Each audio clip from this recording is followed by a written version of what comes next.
Ladies and gentlemen, we are back to the Elevated Entrepreneur. I'm your host, as always, Raylen Davis, and I'm joined by one of my closest friends. We've met we met over like 2 years ago, Jesse, which is nuts.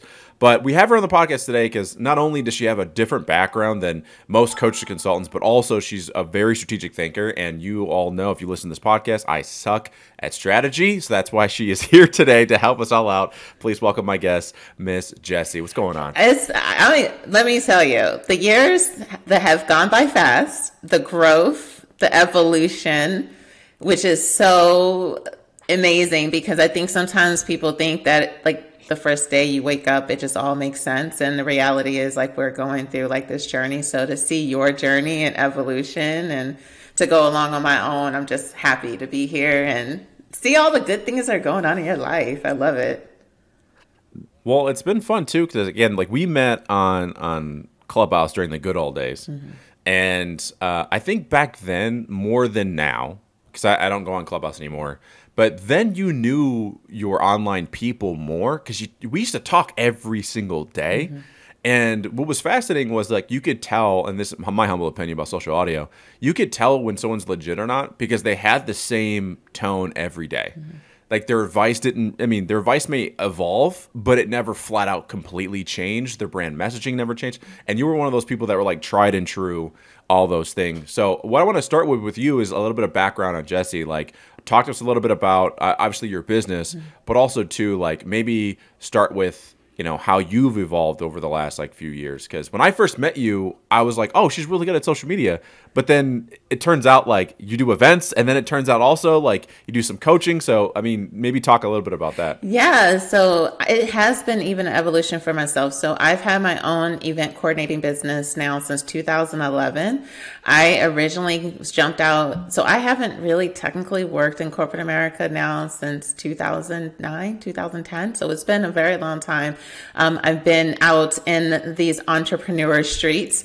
And before I started my own business, I was actually a full-time plus size model, but I was still someone that went to school for academics. I'm a reader. Like I did sales before when I was in corporate America, which helped me with developing and things of that nature. So that also helped me with starting my business because I knew a lot about the sales and infrastructure that goes along into building a corporation. So when it came to starting my own business, I wasn't scared to do sales calls. I wasn't scared to put myself out there because I knew it was a numbers game. If I had to develop a whole new territory, they gave me the territory and then I did the research. And that's just kind of how it was for me. When I started my event coordinating business, things were really growing. I really expected in 2020, March 2020, I was like, yes, the company is going to be, because we ended the year 2019 over 300,000 in revenue. So we were like, okay, we can definitely, 2020 is going to be the year we cross that $500,000 mark. It's going to be amazing. We're going to have all of these great clients in different cities and states. It's going to be awesome. And then March 14th happened. And then March 16th, we have 14 St. Patty's Day events canceled in a blink of an eye. And I never really thought what next, which has been my evolution, and transparency is that even when I was talking to my business coach this week, I was like, man, like all these years, I've just been limiting myself to being that event coordinator, not really thinking about what else can I do? How can I grow personally? What areas can I develop within my own career? And the pandemic is as uncomfortable as it has been for me. It has really forced me into a position of thinking, what else do I offer? What else do I know? And one of the biggest things that came to me was that I definitely sleep on a lot of my skill sets. So when things that were just naturally coming to me with the social media, people are like, oh, what about this? And I'm like, okay, like I've been doing, things that are just second nature, which is great when you're starting a business, is that it's not I think sometimes what happens is that we try to create things that are so much out of our wheelhouse compared to looking at the skills and the talents we have already. And so what happened was things that I naturally was saying, I don't do that, but it came to me naturally, were the things that helped me with exploring more. So that's why I started doing the social media stuff. And I'm just like, that's not really what I want to do. I can do it, but do I want to really live that life? It's not for me. Like, it takes a certain kind of person. And then the coaching came about because, again, I was blinders on. Like, my company was growing, we were evolving. I didn't only, like, in my head, I didn't think I was a one-leg company. We had I didn't have all my business in one company, because I do B2B. I didn't have all of my clients in one basket. So I was like, boom, if this management company doesn't like me, no worries, I got more. And then like, oh, if there ever happens something in this city and state, no worries, I have this one. So but when you all do the same thing and a pandemic happens and you can't do it anymore, you really only have one income stream. Yes, it might be different major clients, it might be different cities and states, but at the end of the day, it's only a one leg in your business. So with coaching, though, what came about was that things that got me to the point where we were doing crazy numbers and revenue and then doing a lot of events and gaining new clients and gaining new market share, I just assumed that was the case for everybody else. Like, y'all having problems with this? What are you talking about? I want a trajectory to hit the 1 million mark. What are you talking about? Like, you can't figure this out? Like, I was totally oblivious to a lot of things that were going on. So then here we go again, people asking me, and I'm like, I don't do that.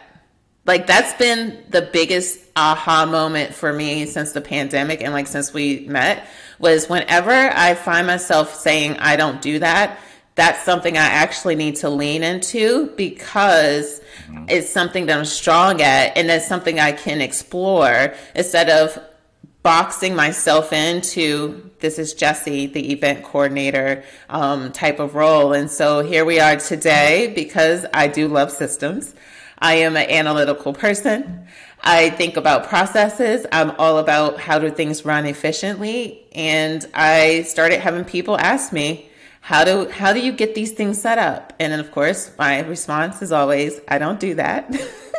And then I'm like, oh, maybe I do that. Like, and so now I'm going into like 2023 with a whole new different focus with who I am, not who I pigeon myself into being, and also the niche that I put myself into, because the knowledge I have, as much as I want to only help event planners and people in that space, is something that could actually impact people in other industries and niches outside of what I know and where I've been. I absolutely love that, the idea of being open to the idea that you are not who you like think you are, and like you are capable of more. Because the way that I've always looked at like offer building in general started from, because like you have a sales background, and instead of saying like I don't do that, I just always said that I do that, and then I just figured out how I would do it. And I would just find the right people, and that's how I accidentally built a marketing agency, was because I was tired of my clients. What happened was I just was tired of hearing excuses. So a lot of our coaches were like, I just don't have time to create that much content, Raylen. I don't have time. And so I was like, okay, what if I just did it for you? And I just named a price, and the person was like, okay, yeah, I would do that. All right, no problem. And then I just found people that could execute. And then, fast forward, I accidentally created an agency. But I think one of the things that, like, especially for you, I'm biased as hell, but I just put on an event, our live workshop, right? And Kayla is really good at doing events because she used to do them for Genius Network, and so she's been around like entrepreneur events. But still, I didn't realize how much went into an event. I just was like, oh, I just will tell people I have an event, and then people will come, and then I will teach them things. Like there was so much shit. First of all, the money wise, I underestimated. I'm embarrassed to say, I spent $30,000 doing that event, and in my head, I'm not joking, I thought I was going to spend 10. Like I was like, I'm going to spend 10. Like No, it was 30. I mean, it was a lot. The space alone, if it's not a comp space, I mean, the spaces alone can cost people a lot of money. So like, and then you got to get food. Yeah, I fucked up. Like food and drinks. I spent $1,500 on food one of the days. Like I didn't do all the, and then the ads I had to run. And then I also, here's the other thing. And I have a point to this. But I made the most grave marketing mistake. And this is why also too, I'm really glad that I spent the money that I did. And I'm glad we did it because we're going to do it again in May or June. I'll tell you where we're going to do it in a second because I'm super excited about it. But I fucked up so bad. Okay, so I had people going to the landing page for the event, ran ads directly to the landing page. We had like 2,000 visitors. We didn't have I wanted to sell it at 30, and we only got 18 people. And a lot of those people were people that are in my academy already. All right, so what went wrong? I didn't do an application based thing. So out of those people, I had an average of like 2,000, 3,000 visitors to that, and then around 400 people that clicked on the button to get their ticket. I don't have any of their fucking emails because I didn't set it up to where it was like name, email, and then here's the checkout page. Oh, like so you can't even remarket to them at all. So it's one of those things that like I think having someone like you, and this is my point of this. What I see for you, and you didn't ask me for this, but what I would love is if you did events for coaches, consultants, entrepreneurs. Because Raylen, you could help. It's come up so many times. Like, go ahead though. Yeah. Go ahead. But because like, here's the brilliant thing of you is you know the event side, but you also know sales. So like you would have said, hey, Raylen, walk me through the whole process of how we're going to obviously get people butts in seats. All right, well, you probably would have caught that mistake. My whole team missed it. You would have caught it and said, yeah, we need to collect, emails because if they don't, we could just remarket them. We could retarget them. We could do all these things. And then so you could help on that side, but also then you could help on the actual event coordination. And then on top of that, you can add another payment plan where I could pay you to fly out to the event and help me sell on stage, help me figure out how to, all those things. And you do rev share on top of that, Jesse? You kidding me? You would crush. But it's so funny. I would pay for that. And that's what's so funny about this. And again, that's the evolution thing because I was talking to someone because as much as I love what we do, and I do events. So for anyone that wants to know what kind of events I do events for luxury apartment complexes. That's my niche that I serve. And I was just like, you know what? The reality is like, do I really want to do this in another 5 to 10 years? And I'm like, so I'm looking at like a franchise model or some type of I train people how to do it and they pay me and then they can be certified. Like those are things I'm flirting around with because long term, do I personally want to do it? No, but I want to make sure that I'm building a network of people. But while I'm playing around with it, I'm like, you know what? I really want to get into corporate events. I like with what you're talking about. And I was looking and talking to a recruiter as like, hey, I'm trying to pivot in events. I would love to do event coordinating, get into the corporate space. But one of the things that, again, with me having blinders on, and this is something that anyone that's an entrepreneur that's listening to this, you never want to stop learning. You never want to stop thinking about how do I get myself better, but not only from a entrepreneur standpoint, but as a person, like a career goal kind of thing. So if it's getting another certification, if it's going to courses that are going to help you with understanding more about your skill set, those are all going to be important, not just only the business side, because I had business coaches, I was doing things, but I was always just looking at it as an entrepreneur standpoint, not a career standpoint. So when I'm going to talk to the recruiter, she's like, they really want to make sure that because there's actually certifications in corporate events. She's like, they're really wanting you to have this degree. They're really wanting you to have these things so that, of course, if someone's giving $500,000 for these big, those big, elaborate ones, they want to make sure that you're trained in those things. And I was like, I never thought out of 10 years. I was so, again, as much as I did not like the process of the last couple of years, it really opened my eyes to blind spots in my career development and my business development that if I didn't have those pauses, I don't think that I would have taken the time to ever look at until it just would have not worked anymore. So like going into next year, because it's a lot of project management that's involved. And I was like, you know what? I'm about to go get me a certification in project management. And I'm like, then that way when I'm going to mid-sized businesses and I want to go in and do a structure change, I have the credentials on top of everything else, the experience and, you know, who I am, that's going to leverage me even better in that space. So when a friend, I mentioned to her, I was like, hey, I'm thinking about pivoting. She's like, you know what? It's really big. And I see people, and she's like, you should really see about getting with like different coaches. She's like, because everyone's doing these community things, and all it is no longer focusing on apartment communities, but it's business communities and like culture communities. And it's just a different flavor, because one of the things too with events that people don't always realize is that it's more psychological than what people are present to. You know, like it's and when I say psychological, is like understanding what kind of experience you want. How do you create a space where people enjoy? Understanding what are going to be some of the blocks. How do you keep them engaged? What will get them interested in coming? Because like I'll have some people that maybe they do business finance or like financial stuff, and they hear from one of my clients, my corporate clients, like, hey, you should really reach out to Jesse. And the person's like, oh, I do financial education. Can we be a part of one of your events? I'm like, first of all, that don't sound fun to most people. Like, so if I put I'm like, yes, they have 300 units in their building, which might be 600 people. But how do I get even 6 of those 600 into a space about financial education? There has to be something else there that's going to sell it. So when we have these great ideas on how to build some type of event, you want to think about the psychology, not from a space of what do you get out of it? Because yes, you can make money off of them.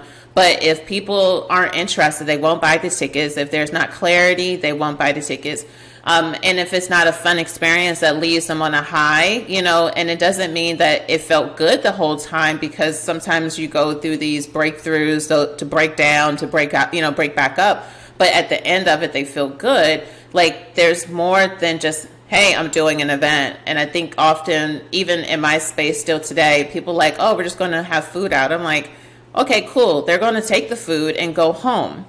What are you going to do to create an environment for people to stay, not just get fed? I'm like, if you just want to feed them, just put out some Chick-fil-A. Well, also, to your point, here's something else I screwed up, and hopefully for those entrepreneurs out there who are planning on doing an event, you can learn from me. So here's another reason why I think we didn't sell out was the feedback I got back after the fact for people that looked at the landing page was that they said it was too intimidating because it was basically, I said, all these coaching programs are telling you, give me 10 grand, I'm gonna teach you all these things over the course of 6 months. And I go, cool, I'm gonna do all of that in 2 days.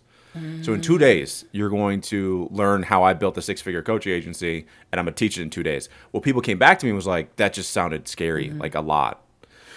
So next time it's like, okay, how do we make it more fun? Because what do people actually want? Well, people want to go network. They want to have fun. They want to, versus what I was selling was you're not gonna sleep for 2 days. Like and they're like, no, I don't want that.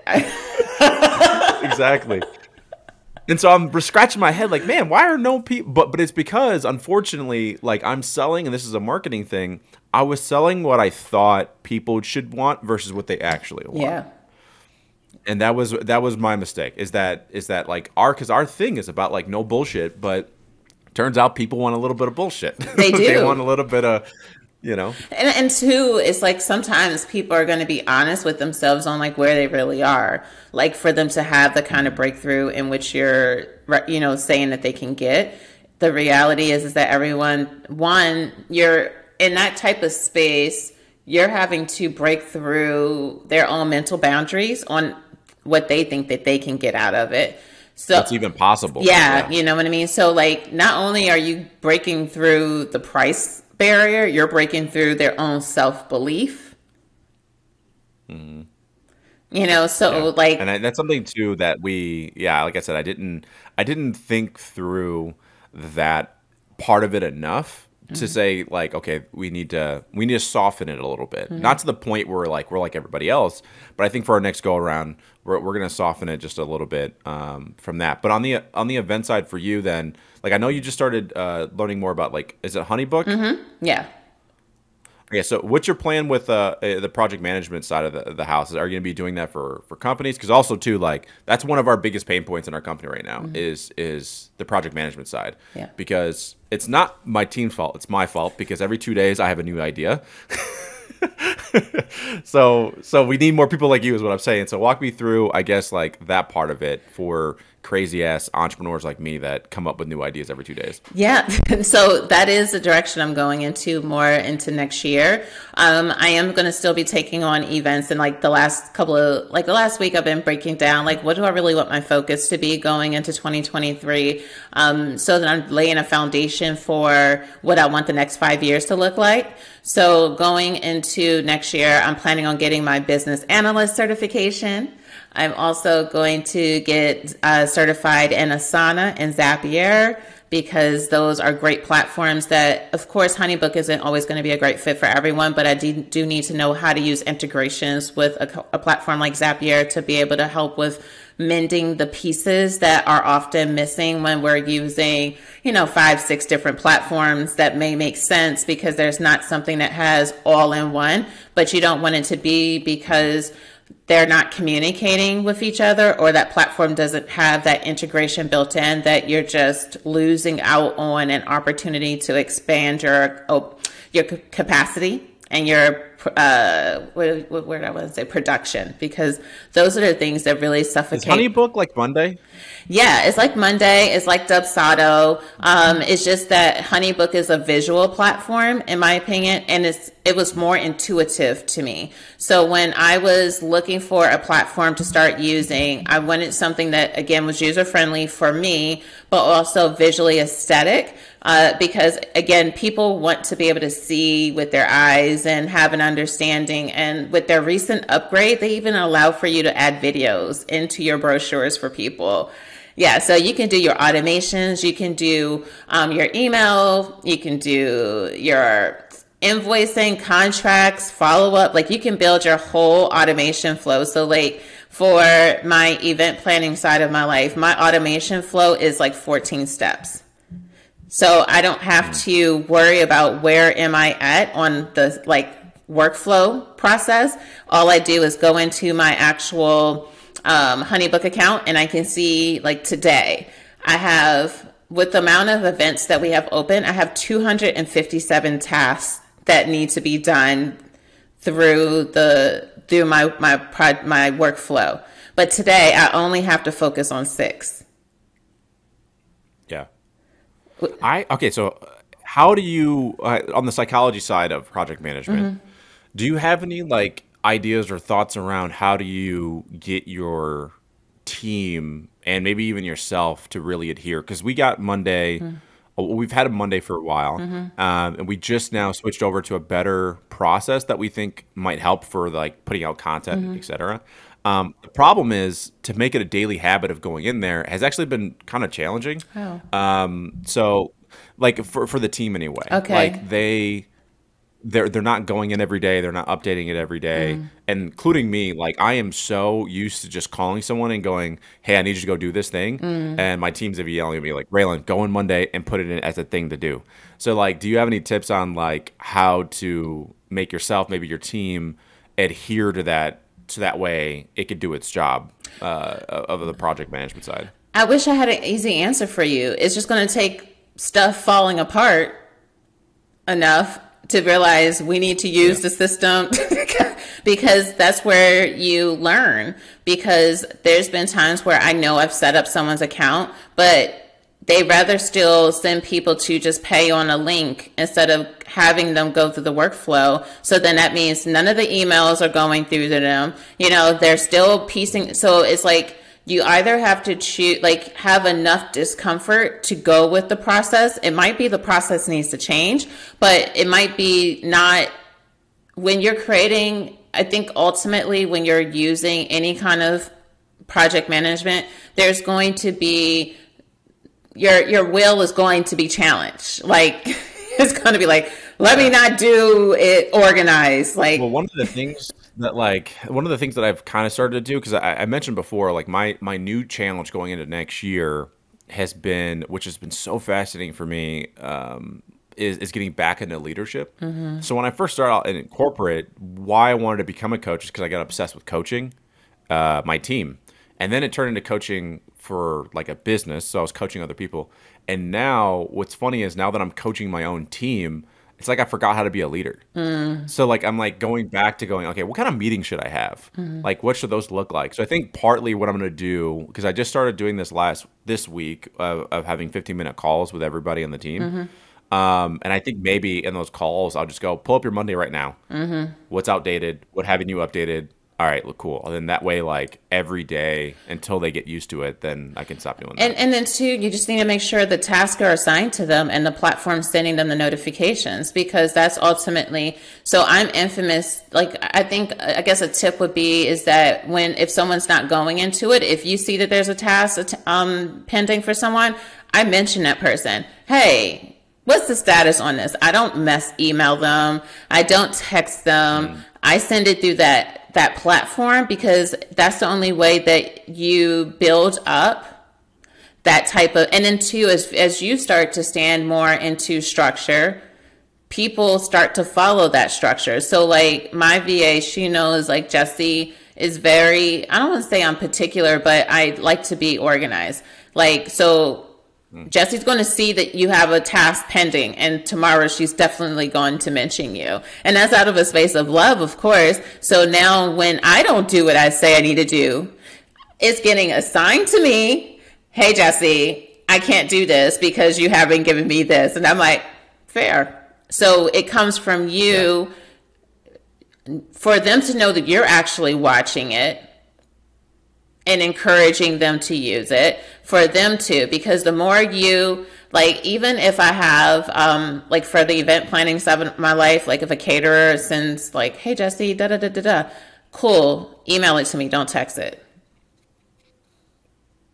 Put it in this message so that I know, because it don't work if it's in my cell phone. Like, that's not what we're using our mobile devices for. So it's until you put that structure that they don't put that structure. So I don't have people violating it unless they aren't used to who I am, and then eventually they get in line with it. So it takes you. Yeah, well, yeah, 100%. Like, at least I'm self-aware enough to know I'm the problem.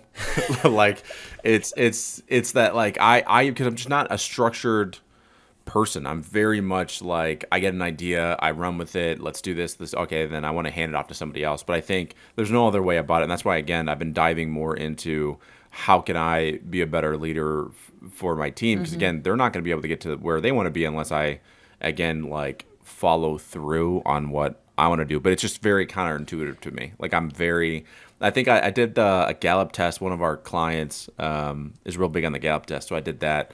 And it basically, like, it's like I'm 100% a visionary, 0% like execution. Like zero. Like, I don't have any execution in my body. And so that's why, again, I think what's really important, and I want to talk to you about this because you're also really, really good at this, is you have to be self-aware enough to know where you fall short. And mine has always been execution. So I got executors on my team. Like, that was one of the biggest things. Can I get somebody that I have to tell to do something one time and they run with it? Because here's the truth. Tomorrow, I'm going to have a new idea. I'm going to forget about the thing I even told you. So I need that done before tomorrow. So that way, I don't come up with something else, But here's the thing, is also being present to, is that slowing us down? Yeah. So actually, this is why, again, I think I have like the best team for me is because Elisa, she does a lot of she's kind of the strategy behind the content for all of her clients. And I was talking to her about a hang up on the sales side for agency. And I said, I'm really frustrated with what's going on here. And I said, I think instead I want to change the process to be like this. And I build a whole new process. And she goes, Raylen, you're doing that thing again that you do where when you feel a little anxious, you create chaos because you like to bring order to chaos. There is no chaos right now. You don't need to do this. And I was like, okay. So like my team tells me like, hey, knock it the fuck off. Stop. You don't need to create anything anymore. Like, we're good. You just got to let it breathe. And I'm like, okay. Like, and it calms me down. But that's why I think it's important to, again, know who you are and then have your team be able to speak frankly with you, because, you know, I'm very much the type, like, again, I took a test a long time ago. I think it was Myers-Briggs, maybe one of those. And basically I thought personality tests are full of shit.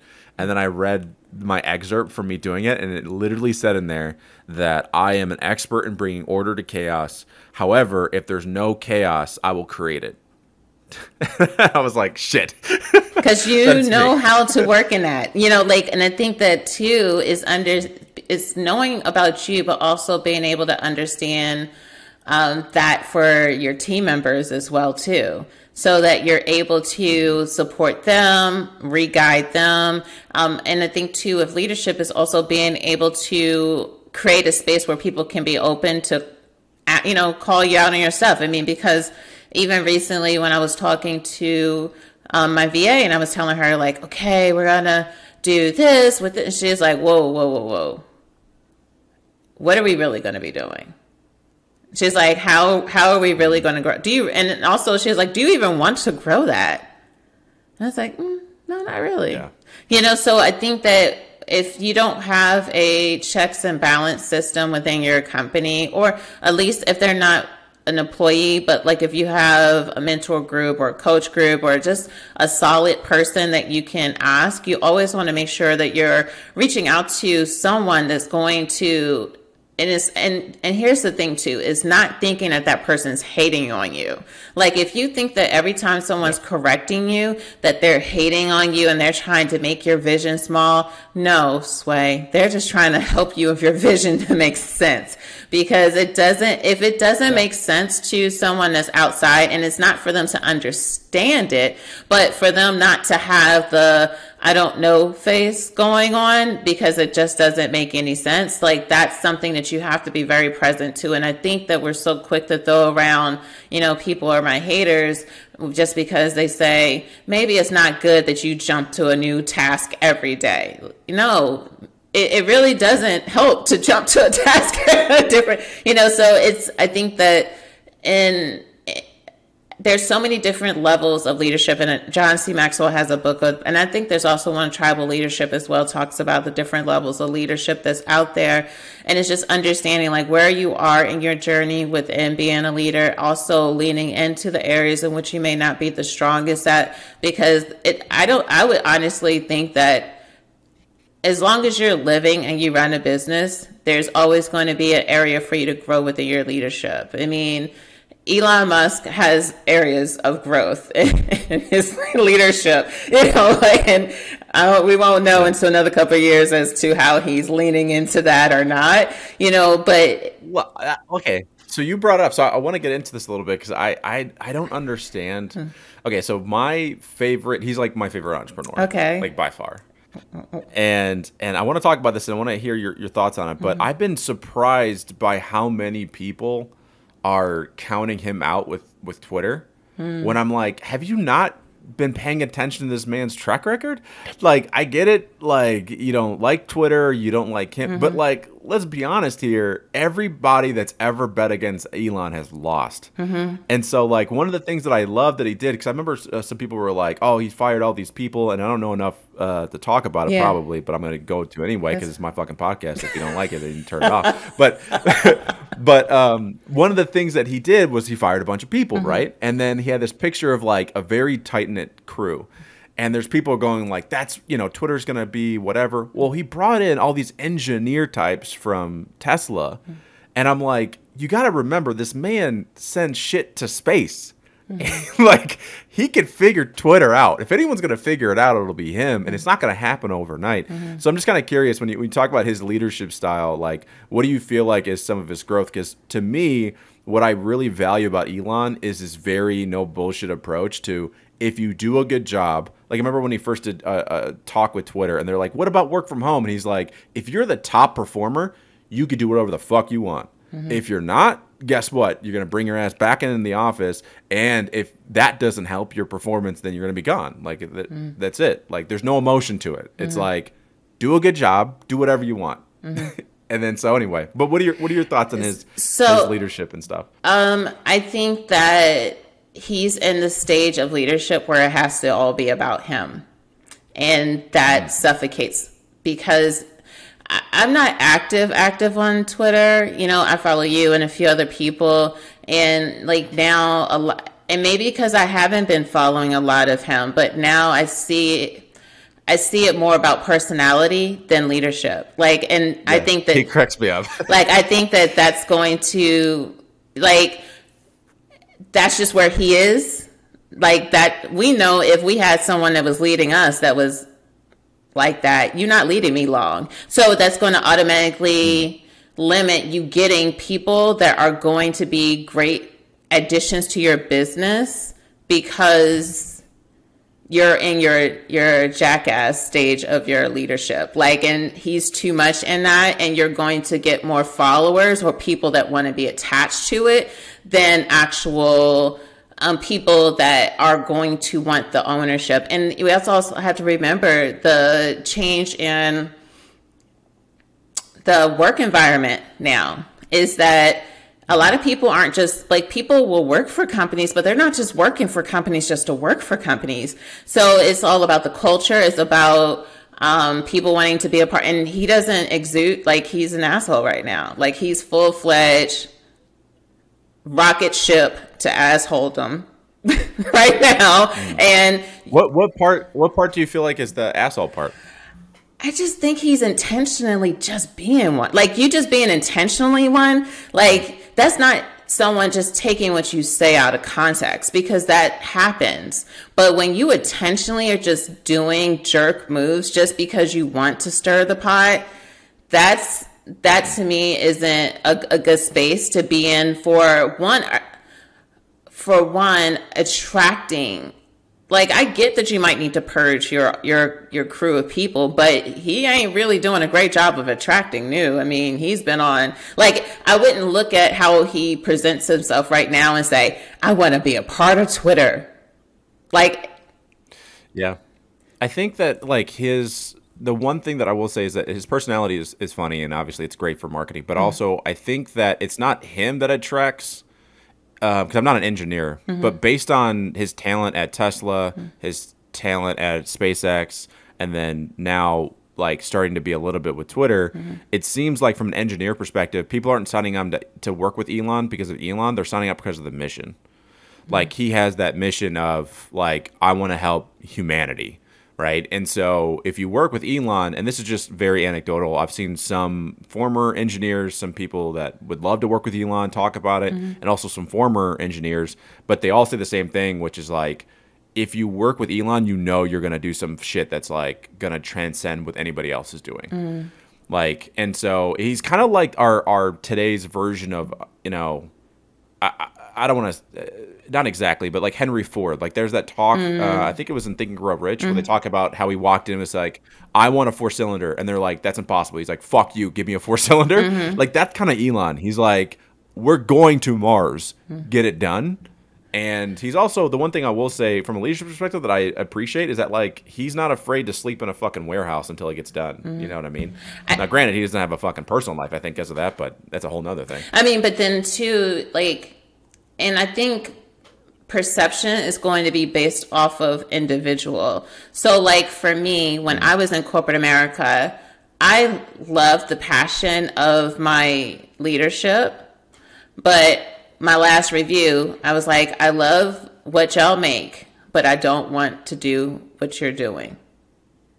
But I am that person. Like, that's probably why I can look at how he presents himself, and it's absolutely no attraction at all to wanting to even be attached to anyone like that. Like, I'm like, but that's also too understanding the kind of culture you're creating. Would I thrive in a culture like that? Hell to the no. Like, there's nothing about that type of structure, even if it's about something bigger, that I would even want that to be in my ecosystem. But then there's some people that so, like, and I think too, how we can apply this to anyone that's listening, that's thinking about, like, me growing my team. This is not a conversation about Elon and to like Elon or not like Elon. This is honestly about what kind of culture you're creating in your company that are going to either make people attract to it, good people, or is going to repel people away from you, because that's what and here's the thing is that Henry Ford could have been the way that he was back then, because people, their loyalty to companies was a different space. Like, I mean, even from some of the stories I read, like, yeah, he let go a lot of people. A lot of people quit because this generation, like this, I would say the millennial, like pretty much the mid-20s to mid-40s, screw you and your culture. I'll find a job somewhere else if I don't like what you're about. So it's a different sense of loyalty. So what we have to be present to as we're building our businesses as entrepreneurs is that, granted, you don't want everybody to work for you, but you don't want it to be that the people you really want to work with you because you're a douchebag, they don't want to work with you, you know? So like, you know, I think that we have to be really present to that. So yes, there are great things about who he is, but would it ever attract someone like myself, even if I was one of the best engineers? No, because you're intentionally jabbing. And I don't like, how are we focusing on the mission if you're too busy instigating? Like, are we going after the mission, or you just want to get more, like, what are we focusing? What are we doing? Like, I think I would just be like, it would be a turn off for me, where if you're leading me, I don't know where you're leading me to. Yeah, I think that's also a great, to your point, like, it's something that we got to start thinking about. I should have probably started thinking about this long ago, even when I first started my company, but it is something you got to think about eventually, which is like, what kind of culture do I even want to have? And it's something that, to be honest with you, I never thought about until recently. Like, I just was, how can I help as many people as I can through our programs and through our services? And then it became this thing of, okay, I need people to help me do that. And then now on this other side of it, it's like, well, shit, I got to think about what do I want to create. Even thinking about too, like, do I want, because one of the things I'll say, and this is not a knock on work from home as much as a knock on my leadership, I fucking hate work from home. Like, I told my entire team, I said, you guys are all moving to Arizona. And obviously I'm going to make it to the point that you guys are making enough to where it makes sense for you to want to move.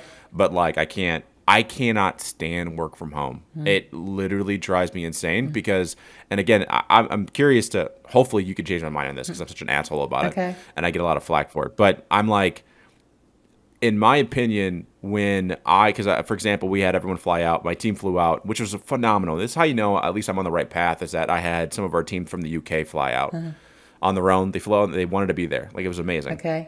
Anyway, but in that, we had one day with me and my branding coach that does a lot of branding. We figured stuff out in like a half hour in person. The same shit that we've been, you know, hey, let's schedule a meeting on that. We talk for 15 minutes, 30 minutes, whatever. All right, we'll schedule another meeting. Like, if I had my team in person, like, every day, we would only need to work 4 hours a day. But we would probably knock out so much stuff in such a short period of time. But, you know, I hear people saying, oh, I'm equally productive at home. If you're an outlier, probably. Right. But even myself, like, I run my own company. I do better when I go to like a co-working spot because I pick up on the energy of other people and I'm way more productive than I'm even at home. So I don't know. What are your thoughts on work from home? Because for me, like, I if I could, like, if we were making that kind of money, it would be like, nope, everyone's going to and I don't mean all day, but like 4 hours a day. Or like, just certain days. I think that it would take being a creative with a hybrid. Like, I think hybrid is definitely very doable and feasible. It was funny because, like, you know, I've been working from, you know, air quotes home for a very long time, but I've always worked at spaces. And so it would be funny, like, my friends were like, oh, it must be night, like, before the pandemic. Everybody had the smoke about how good it was to be home working all the time.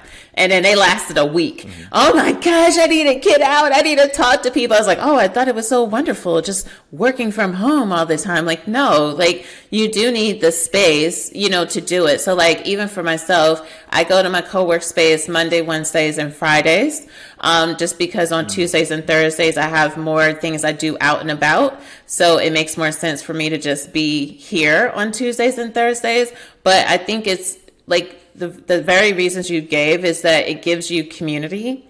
And like, that's why I even like co-work spaces, because I get an opportunity to get to talk to people. You get to, like, we weren't put here to be alone. Like, it doesn't help with personal skills. It doesn't help with really being a part of anything. And I think too, like, when we are doing things ourselves, I think that that's what keeps us sometimes for seeing bigger vision or getting to that next level, because we are just so secluded. And I don't think it's ever too early to think about company culture. Like, I think that not thinking about it sooner can actually, again, suffocate a business, because it doesn't attract. Like, a lot of it is attraction, like, for people to want to work with you. As much as everyone, you know, you see on social, like, work for yourself, it's not for everybody. Like, and nothing's wrong with it not working for you. Like, I'd rather be a part of an amazing team that's doing something great, and me leading an amazing team that's doing something great, than me just saying that I have my own company. So it's important to understand that culture, definitely when you're hiring people, because that's what's going to get people to want to be a part of what you're doing. And like, even with starting my event business, I had for like the first 4 years, most of the people that worked for me were volunteers, because they wanted to be a part of what we were about, like what we were doing. And then I was paying a little bit, because again, I was figuring I started my company just out of a passion project. I didn't know, you know, what I was doing, how I was growing it, because, you know, obviously I'm not the kind of person that just does things always strategically. I like to get guided in the direction in which I'm supposed to go. And that's when I started to really take things seriously, because I had to think to myself, what did I want it to be like? And I'm like, since I have a lot of contractors that work with me, I'm like, I want to build a culture where if something's wrong, people can talk to me. I want it to be a culture where people, even though we're all separate, we're working together as a team. You know, and I had to step in that. So if something didn't go right, I wasn't dictator yelling, you know, freaking out or creating a wall, because again, that's not a space that people want to tell you when something's wrong. You're scaring people more or less than encouraging for them to have those uncomfortable conversations or hear you, which is, you know, it's going to take growth, and is also understanding what kind of person you want to attract. Like, I don't want it to be that everyone I'm talking to likes to argue. Like, who wants to work in a place like that? Like, so if my natural reaction is to put up a wall or respond a certain way because something isn't right, I'm just going to keep people around that respond to that, more or less to people like, hey, Jesse, we need to talk. You know, these are the things I need to be able to have things work smoothly. And for me to listen and make sure people feel heard, which requires, again, you know, the growth and leadership for me is like, it's all about, I think when you're thinking about the culture, I don't think there's a right or wrong culture, because there's going to be a group of people that like everything. But you have to be honest. Would you want other people that are that type of personality all working together? Like, do you want to manage that kind of energy? And I want to manage leaders, but also people that, I don't want to say manage, guide and lead people that also have leadership qualities that are resolution focused and like solution focused, but also can have those uncomfortable conversations. Because if you're going to avoid every difficult conversation, like we ain't going to get along. I mean, I'm going to get agitated eventually, so it's just not going to work. Well, and like the more you avoid, right, those conversations, the less you can grow. Mm-hmm. And I think the other thing that I've kind of realized too is like, you know, one thing we've kind of figured out is we do best with entrepreneurs. Like, because like, you know, with something you said before is that like some people are okay with the risk and want to grow their own vision. Then there's other people like, you know, my team, they really enjoy that they can get behind the mission of Elevated. But still have their own independence, and that like I treat them as experts because they are. I'm like, I'm going to rely on you, and if you don't have an idea, like I'll come up with one, but I'm always going to side with you because you're an expert in this. The one thing I did say, I did hear once from a client of mine, he does recruiting for sales, And him and I both are similar in that we don't like traditional salespeople, like just the kind of whatever feeling of them. I just I don't know. Yeah, there's some people, the grimy, slimy vibe. Yeah. And but he goes, Raylen, the thing is though, he goes, the thing you have to evaluate is number one, can they do the job? And he goes, number two, if you like them, they're probably not going to be a good salesperson because you want someone who's not grimy, but you want someone who is assertive, who is a go-getter, all these things, and it may put you off. And I see a lot of CEOs make this mistake where they go, they'll hire a VP of sales, for example. Oh, I don't like him. And it's like, well, do you want to like him or do you want him to do the job? Because that personality may rub you the wrong way, but they're going to kill it in that job. So it's this interesting balance, I think, of culture. And I'm thinking more about it of like, okay, well, we don't maybe want hunky-dory, everyone feels at home. It's like, it's like this weird blend. I always say, like, what I'm trying to create, whether it's our mastermind with the Elevated Coaching Academy, or it's even my employees or my team, is I want to build almost like a jiu-jitsu gym, where in a gym, when you're competing against your teammates and you're sparring or you're rolling, as we call it, like, I am trying to tap you out. Like, I'm trying to win. But the second the bell's over, I go, hey, by the way, I think you would have got me if you would have did this. Because everyone's trying to help each other, but we're still trying to win. So what I've been trying to play around with is like, how can I create a culture where we're all pushing each other to want to get better? And I may piss you off because there's been times where, like, last week, it happens all the time because my team is like really good at jiu-jitsu and we have like a bunch of world champions and shit. I got tapped out, which doesn't happen to me very often. I got fucking pissed. I was like frustrated. And then right afterwards, I was like, all right, can you walk me through how you did that? And then he like put me in the position, we went through it. And I'm like, that's to me the culture that I would want to be a part of. And so I think that's why I'm trying to create it. But because the cultures I'm seeing right now, it's this weird thing of like people aren't very good at taking coaching, which I think one of the final things I wanted to ask you about. I have two more questions. One is about actually your business coach and your relationship with that. And then I'm going to finish off with some book topics. But walk me through, because you've had a business coach for a long time. Because every time I talk to you, you've always referenced your coach and things. So maybe talking about like the importance of having a coach and what it's done for you in the last few years that you've had them. It's been a life-changing experience for me because I think one is finding the best one is going to work with you and challenge you. And then someone is also developing themselves, because if your coach isn't working on developing him or her selves, then it's like, well, how are you going to help me? And I think too is when you're having a coach, what's helped me with growth is that he has the ability to correct. But I think that that's important for us as entrepreneurs. Like, you can't know it all. You can't be in a space where if someone says something doesn't make sense, that you're not receptive to it. My business coach is very numbers focused, which I needed, because before I would have people that were, a lot of his clients are very, I guess you can say, manufacturing industry businesses, and it's all, you need to know your numbers for production. You need to, so for him, I wasn't his typical client, but I didn't like, I remember there's this guy that used to be in our group coaching where he did, he used to get big, like $1 million contracts to do infrastructure repairs through his contracting company. So he would help with building the roads and get these $1 million and I remember like being in the conversation and he's talking about tax umbrellas and I'm like, oh, this is the conversation I need to be around. Like, I'm like, one day this is going to be perfect information for me to know how to, legally hide some money. And so for him, what's helped me was that with me coming from an industry where people don't know a lot about numbers, he challenges me on my numbers all the time. So he'll be like, okay, so because I think for regular services, especially like the coaching world, there's not really cost.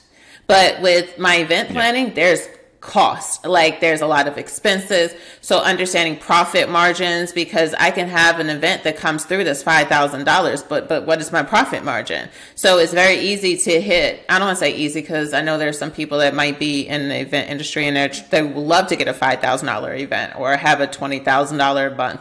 Like, those aren't hard for my company, which I'm blessed to be able to say. But the thing about that is, how much are you keeping? How much does it cost to run your business? So he'll often say, Jesse, what are your goals? What are your financial goals? Like challenging me, like, okay, so how much, like, what kind of life would that mean for you? Why is that important? So like, it's not just taking my answers. He always drills in and then helps me with, just thinking more. And so I met him in Louisiana when I was taking care of my mom. So I would have never crossed paths with him if the situation with my mom never occurred. So I'm grateful that we did, because I mean, who would think that I would get somebody that can help me with my business in Shreveport, Louisiana? And most people don't even know where Shreveport, Louisiana is, but No. so Well, when do you think like it would be a good time to get a coach? Because I've gone back and forth on this, which is like I feel like number one, I feel like to get a business coach, it needs to be something similar. I don't know. Okay, what are your thoughts on this? I'm not saying I agree with the statement, by the way. I want to make sure this is clear. okay. But what are your thoughts about people that are just business coaches? Their entire business is coaching versus hiring a business coach that is a coach on the side, but is also growing a different business. Like, which one do you feel like would be better? Okay, so I think it depends on industry. So for someone like myself, would I typically go to someone that hasn't? No, because there's so much that's involved in what I do. So I need for someone to understand, like, you can't give me fluff. I need to know operations. Like, I need that, because that's how we sink or swim. You know, like, there's a lot of things that go into what I do. So I think that it depends on someone's business, and also understanding where that person is in their business. Because with certain industries, it's like, just like how you said you did those that event and you learned a lot of stuff. Like right now I have like 30 holiday parties between Saturday and the 19th. Crazy. Yeah. And I still have 17 pending signed contracts.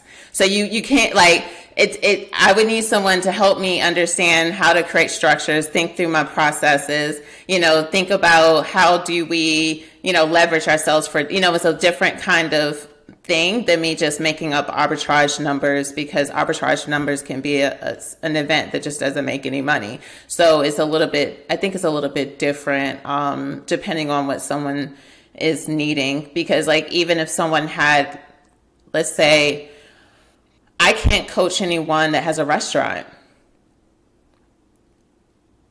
Like, I can say it. I can help someone. So I have a client that I'm coaching. She does, her and her husband, they do painting services. I can coach her on that. But we're not talking about first in, first out. I know first in, first out because I had to learn it in business with inventory.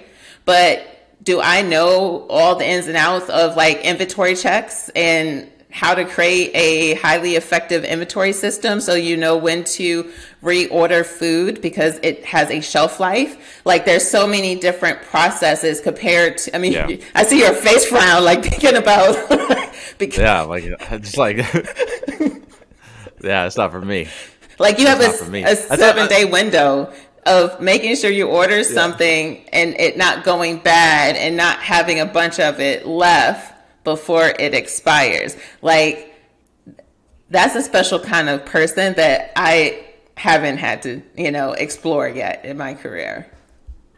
That's why, like, the reason I bring it up is because I think, I used to be really, really big on, if you're a new coach, new consultant, like, if you're in that kind of, atmosphere, that industry, then hire a business coach. Mm-hmm.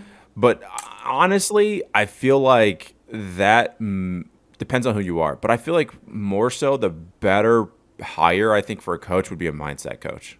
Yes. For your first coach.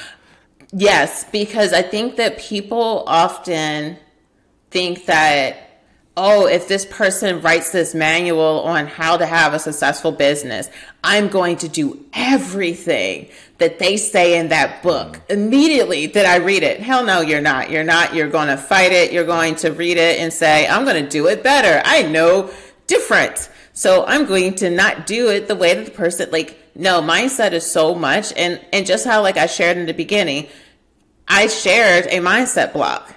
People see a talent in myself and I say, no, I don't do that. And I do a ton of work on myself. I've done a lot of mindset workshops. I read a lot. I go to therapy. Like, I am not new today to emotional intelligence and working on myself. So I still have blinders. So for someone to just jump into entrepreneurship, like, there are some people that just immediately get it, but it's not because of them just starting a business. It's because some of the life things that they went through before there that kind of prepared them for the success that they do get. But then eventually that don't work. Like, they need to grow more to get to that next level where that's not the norm. Those are the outliers.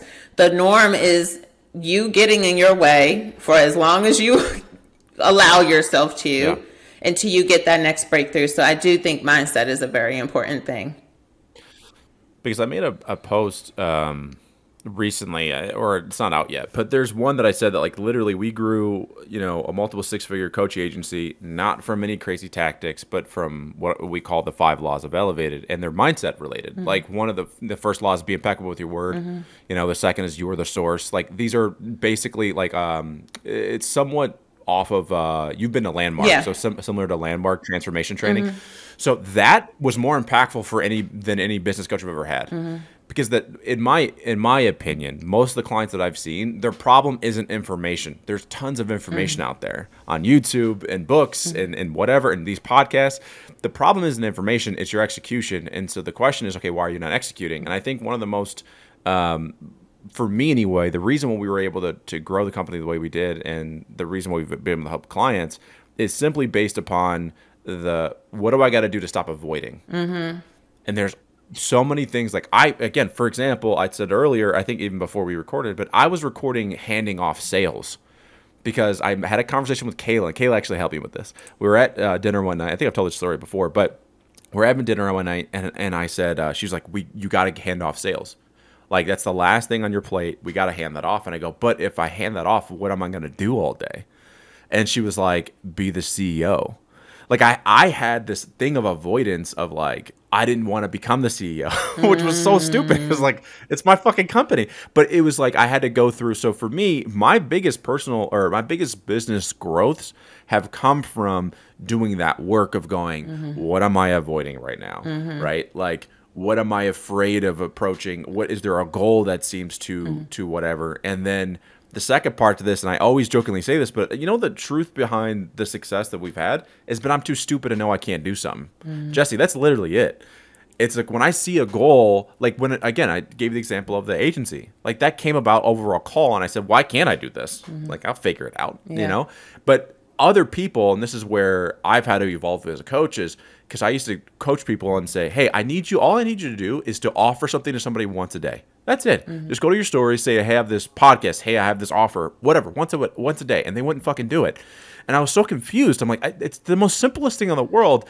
And then I'm like, oh, if I don't address the block, they're never going to do it. 100%. So the tactic doesn't matter at that point. So that's why I feel like, I'm not 100% on it, but I can change my mind. But I feel like mindset coach is probably the better coach to hire before business coach. Yeah, I understand. I completely agree with that, because like, when I had got to the point where my company was at a standstill with my event company. I was like 4 years into it, and I realized that my block was when something happened, I ran. Like, I assumed the absolute worst. So if something happened where an event didn't go well, I was not the kind of person that leaned into correction when it came to dealing with a customer complaint, and not listening, ready to defend myself. Like that's a big, like as much as people think that they can do it, we make things super personal. And so my thing was, Jesse, I'm right there with you. Like there's been so many, especially when we first started the agency. Oh my God. Like the feedback, I was getting, negative feedback. And it wasn't even that bad. And I would defend it. I would go, here's why we made this decision. And then and then I was like, fuck, why am I? And then I realized, okay, for agreements, don't take it personally. I'm like, oh, I'm taking it personally. Yeah. Like shit. Because going into service, coaching is different. Because coaching, it's like, you got to listen to me because you're paying to listen to me. Yeah. But when I became a service provider, because that's what the agency is, it was a different mindset. Yeah. It was different. And that's the biggest challenge with people. Like, I mean, it's like people have a fear of sales. People have probably even a bigger fear of the other side of it because they don't want to deal with what we perceive as confrontation. And like, I'll give it a story. So I got this breakthrough when I was in Landmark, because I had this event that fell through. Someone that used to hire me every month, he always called for events. And I considered like a total ally, someone that loved working with me. Then he stopped calling right around when I had an issue happen at one of his other communities. I immediately, oh my gosh, he never wants to work with me, and so I don't even call to ask to find out why. Then a year later, I'm, in the transformation, I have the call and talk to him. And I was like, hey, I wanted to talk, and this is what I've been wanting to hear more about. And he's like, only reason why I stopped calling, he's like, at that moment, and I was like, and I thought you were mad at me. He's like, oh, you talking about the moment when my mom got sick and I wasn't at work and da-da-da-da. He's like, it had nothing to do with you. And that's what that's what I do. I'll speak from my thing. I was making it about me, thinking that all of these worst case scenarios as to why this person wasn't calling me anymore. And it's been times people don't call me because they're not at that company anymore. But then when they go to a new company, guess who they call? Their budget got cut. That's why they're not calling. So when they get their budget back, guess who they're calling? But until I had to realize that worst thing that someone can say or do is just not work with you again. But there's going to be other clients out there that will, and still there's going to always be something to learn from those challenges. So my breakthrough mindset wise was embracing that and learning about those barriers. And then one of the things too is not being defensive and thinking everything's a personal attack, because in my space, we invoice people. Sometimes they do ACH and sometimes they mail checks. Now we get a lot more ACH, but before the pandemic, it was a lot of mailing checks. So if I didn't get paid on time, DC Jesse would then immediately think, oh, you think I'm the one? Okay, cool. You about to learn I am the one. I'm making this all up in my mind. Like, you are not going to get over on me. This is what you can't take my business serious. Oh, this, I'm making it mean, because essentially that's what mindset is. So we're making things mean something that it's not even meaning. And so I'm making it mean something. And so my inclination is, how dare you? Like, you will not get over on me. And so this is something that once I'm aware of now, I still got to catch myself to not always be in defensive and feeling offended, because most people aren't trying to offend me. It's just how it's my lens that is coming through that's interpreting that. Well, that's why I love talking to people like you, because one, I love doing these podcasts, especially again with people like you. And I knew this would be a good one because people like us are very open and honest about, like, I see a lot of people online that are like, I made it. Mm-hmm. And what I want to do with this podcast and these conversations is show, like, yo, you're always working on something. Like, you're always, because even too, like what you just said, I'm dealing with the same thing of not taking things personally. Like for me right now and my son, for example, he's like the one person that no matter how hard I try, I take everything that kid says personally. And it like hurts my feelings, and I get angry and defensive. And he's 3, okay? He's 3 years old, and he can get under my skin. He's going to get underneath your skin a lot of times. They don't even know that they're getting underneath your skin. But like the thing is though, is that like we think that once you learn this stuff is that like, oh, I'm fixed. Like, no, it's an ongoing thing. Like there's so many things that I know inherently, again, like it's a part of the backbone of my company, which is the 5 laws. One of them being that, you are the source. And I still have a hard time at times, putting blame on other things, other people, other situations. I get angry, like at stupid shit, like, and it's just one of those things that I think you always have to continue to work on. I think what I would have loved, coming up earlier on in entrepreneurship is hearing people like you that have, had success in their career and hear them go, no, I'm still struggling with this. Because again, I think we have in our head that, oh, once I hit this dollar amount, like it all goes away and I'm good. Like, no, it don't. It gets worse. Exactly. You have more triggers and you're more on the edge. And then you find out, guess what? There's something else that you weren't aware of because it's not the same. And I think that I jokingly said years ago, like, man, once you open it up, like you can't even close it. And then someone asked, oh my God, Jesse, you can't close it. I said this a while ago. So in jiu-jitsu, it's a purple belt. Okay. So purple belt is like the worst belt ever because at white belt, all your job is to survive as a white belt in jiu-jitsu, right? In blue belt, it's about defense. So not even about being good yet. Purple belt, you know enough to be dangerous. You shouldn't be caught at certain things, but it's the most awkward stage in your jiu-jitsu growth because you know what you shouldn't do and you do it still sometimes. My point is, in life, it's like when I found out about transformation, right? And I always say all the time that now that I know what I shouldn't be doing, and I get more mad now because I'm like, I know better. I was like, I literally told my mentor Shane one time, I was like, I kind of miss being, we call it being unconscious. I miss being unconscious because at least I didn't know when I was fucking up. Like it was way better then. But now I know I'm fucking up. It makes it worse. No, because here's the thing is that because you were doing things not knowing that it had an implication, you were essentially walking around in your own long suffering, not knowing that you were the result of it, not because of other things. It was based off of what you were interpreting those things to be. So as much as we wish that wasn't open and we're like, things must have been so much nicer there. I was like, no, like I was always about to snap on people. I wasn't living fulfilled. I wasn't, living at my fullest. Like, all of those things are... I was broke and complaining about it all day and never doing anything about it. Yeah. It's not a fulfilling life when you're not aware of it. And I think that, for someone that can possibly even look at me now and I'll share, like I'm reading books, like I was I finished my last book and it was like a week or two that it took me to go into the store to go and get a new book. And I was like, y'all, I felt like such a bum. Like, I always have books. Like I had audio books all day long, but I wanted a physical book, something that's going to make me sit down and focus more. And they were like, oh my gosh. I'm like, no, like we aren't present to the fact that when we don't control what's coming in, the world is controlling what's coming in. And it's going to cause you to kind of revert back to those old ways.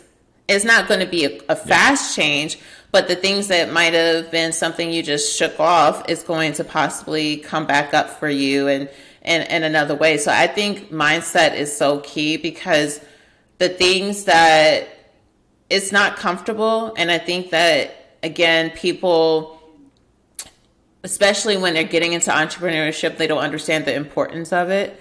I mean, because now you can see some of the big names of like Wall Street, the Trapper. Like he has this huge following, probably making crazy dough. But then he also talks about going to therapy because he's great at making money, but he's not the best at relationships.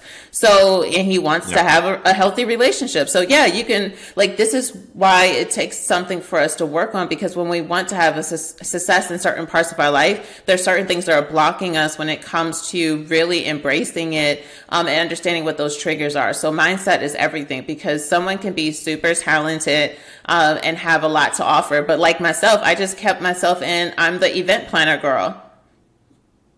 Mind you, I'm freaking, like, one day I was sitting outside, I was like, I'm smart as hell, yo. Like, why am I just making myself like this? Like, I'm freaking smart. Like, I was like, I know that there's a company that would pay me $200,000 because of the value that I know I would freaking put into their business. I'm like, because of who I am and what I can offer. Why am I sitting here putting myself as this little pocket of a person compared to the bigness? But I can say that not from a cocky space.